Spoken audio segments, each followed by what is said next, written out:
Jeopardy is back at its normal slot, of course, NBC 7:30. So don't forget if you do want to tune in and a new host. Yes, Joe Buck. He's the 16th and final guest show host. Okay, that's it. After him, so he's going to share some of his thoughts about his time on the show.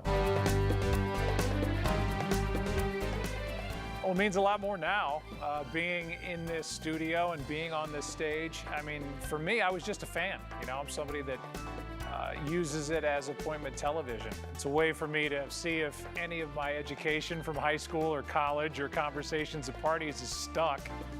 But now to be on the inside of it, see how it works, see the intensity of the game, I will go home with a newfound appreciation for something I already appreciated. Those nerves got really calmed down by how much help we get from Mike Richards on down. It's a special group of people that just want the show to be great.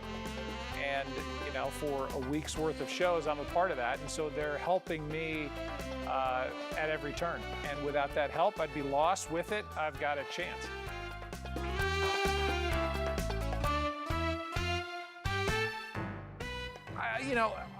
Here's the thing: you have to stay within the confines of the game.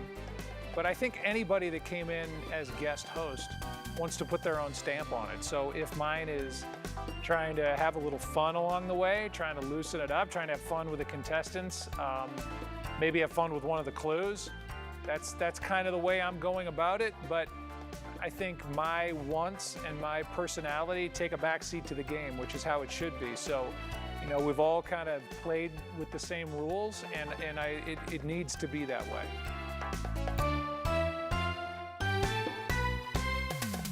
Well, I think, you know, I've been in television for almost 30 years, and I always was in awe of the job that Alex did hosting this show. I think the ease with which he guided contestants through questions, the smile, the warmth, the intellect that came through. When somebody said, hey, would you want to fill in as a guest host? Yes, it was my answer, and it was quick because, you know, it's something new for me. It's a challenge. And now that I've been inside the studio, I have an even greater appreciation for how meticulously awesome Alex Trebek was.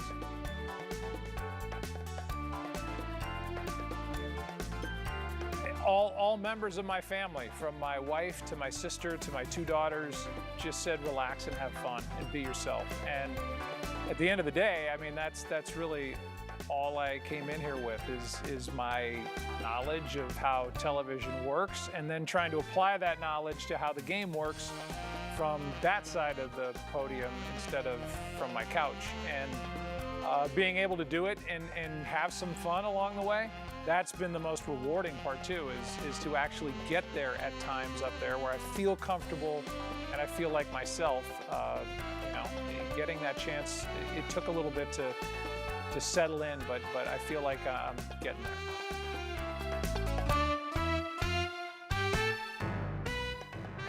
My mommy, she's 81, an avid watcher, somebody who was a huge Alex Trebek fan. And so when I told the family, I think she probably reacted with the most enthusiasm, but really everybody was, you know, because it's something different for me. I've done Super Bowls and World Series and US Opens, but to get to stand on this stage and host this show is really a career highlight.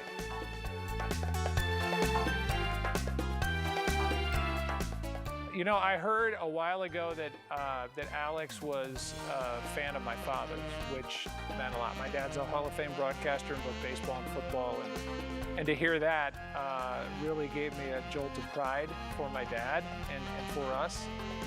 But I read his book cover to cover, and getting a chance to know him that way through his own words and his philanthropical side, which I had no idea, you know, was as extensive as it is, really rounded out the person. And you know, coming from Canada, we all knew that, but just how he grew up, his relationship with his wife, with his kids, just a special man. So I recommend the book to anybody, and I learned a lot, not just about Alex, but gave me a new perspective, especially down toward the end of the book, of what's important in life.